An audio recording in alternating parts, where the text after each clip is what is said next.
And I want to say this so that it can be understood properly. Because the media keep on all the time misinterpreting what you've been saying. You said it so many times clearly that Kenya requires a national convention.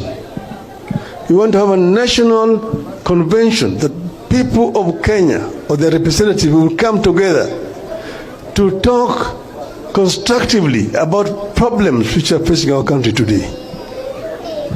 Kenya is at a critical juncture. We either move forward or we perish. Because we don't want to perish, we need that conversation. And that is what I had proposed, that we must have this conversation that take cognizance of the demographic profile of our nation. And that there are several issues that need to be discussed at that convention. But I've also said that there matters precedence, issues that must be dealt with first before that convention can be had. This includes, number one, compensation for the families of the victims of violence last year and this year. Two, paying of all the hospital medical bills of the victims of police violence of last year. Number three is a release of all people who have been arrested and are in police custody. Number four is the dropping of all the pending charges which are pending in courts. Number five is the sacking and prosecution of all police officers who have been involved in criminal violence against innocent Kenyans who are actually exercising their rights as enshrined in the Constitution. And then we said that once that has been done, then people will sit down and dialogue.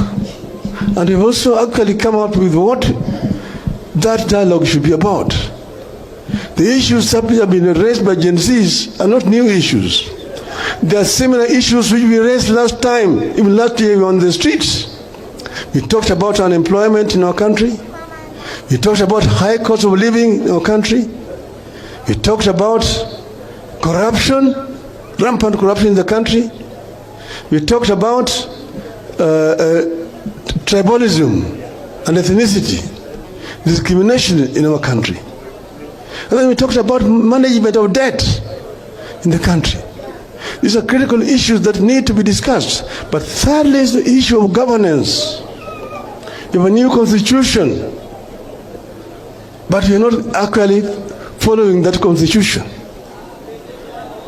There are issues which were pending.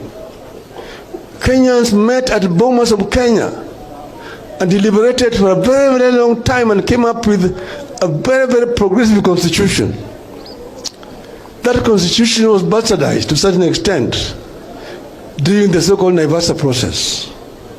We must go back to the Bomas draft constitution, put it back on the table, and see what needs to be cleaned up so that we can have a progressive constitution.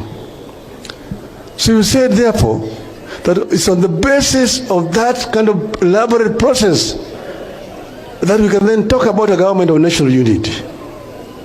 But then you say that if you want to take some of our experts and get into your government, we release them to join your government and work in accordance with the ethics of our party, ODM and Azimio. This is what we said. We have not changed. This position has not changed. We said we want to see a new Kenya, and the people of Kenya are entitled to it. And that's why we said we agree with Gen Z in their demands. Gen Z demands are the demands of the people of Kenya. Irul Kamana. Alo sebagainya, Irul Kamana ini.